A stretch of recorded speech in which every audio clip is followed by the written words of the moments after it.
Ախալքալաք կարս երկաթուղին, որ այլևս բաց է Հայաստանից արտահանումների եւ մեր երկիր ներմուծումների համար, այնպես ինչպես ադրբեջանական երկաթգծերը, վարչապետի բնորոշմամբ մեծ իրադարձություն է մեր երկրի տնտեսական կյանքում։ Հայաստանն այսօր Վրաստանի եւ Ադրբեջանի տարածքով երկաթուղային կապ ունի Ռուսաստանի, ապա նաեւ Ռուսաստանի եւ Ղազախստանի տարածքով Չինաստանի հետ։ Հիմա այլևս Վրաստանի եւ Թուրքիայի տարածքով նաեւ Եվրոպական միության հետ։ Առաջիկայում Հայաստան-Թուրքիա, Հայաստան-Ադրբեջան, ապա եւ Նախիջևանով Հայաստան-Իրան երկաթուղու բացումն է։ Այս իրադարձություններին ականատես կլինենք առաջիկայում TRIP նախագծի իրագործման արդյունքում։ Այս երկաթուղով հայ գործարարներն իրենց բեռնափոխադրումները կարող են կատարել մի քանի տարբերակով, օրինակ Հայաստանից ապրանքների արտահանման համար կամ գնացքները բեռնեն, կամ էլ բեռնատարներով դրանք հասցնեն Ախալքալաք, այնտեղից էլ ճանապարհը շարունակեն գնացքով։ Այս պահին սակայն ըստ տնտեսագետների Ախալքալաք կարս երկաթգծի միայն մինչև 25% թողունակությունն է օգտագործվում,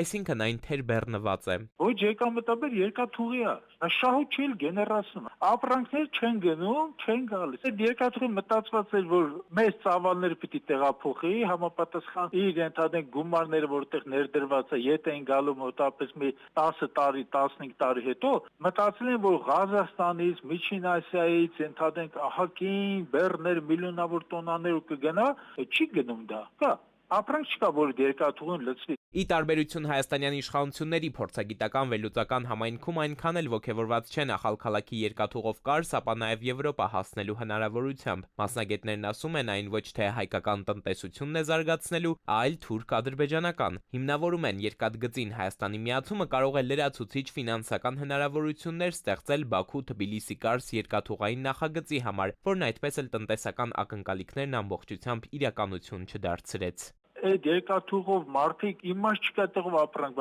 տեղափոխել, որովհետև ապրանքի ինքնարժեքը տրանսպորտային ծախսերի բարձրանալու հաշվին բավականին բարձրանալու է, ձեռնատու չի լինելու։ Ընդ որում կա այս պահին հենց այդ երկաթուղու պայմաններում զուգահեռ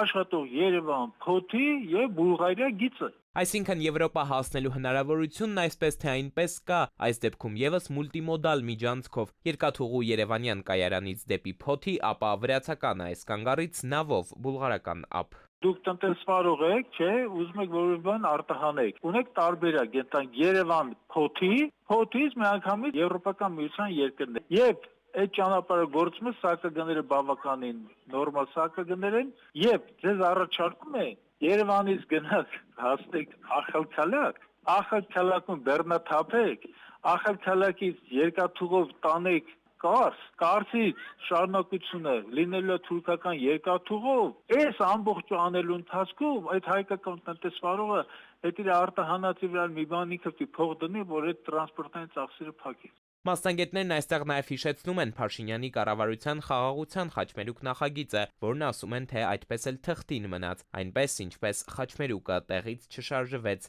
այն մնաց Վրաստանում։ Էդուարդ Պողոսյան, ժամը լրատվական։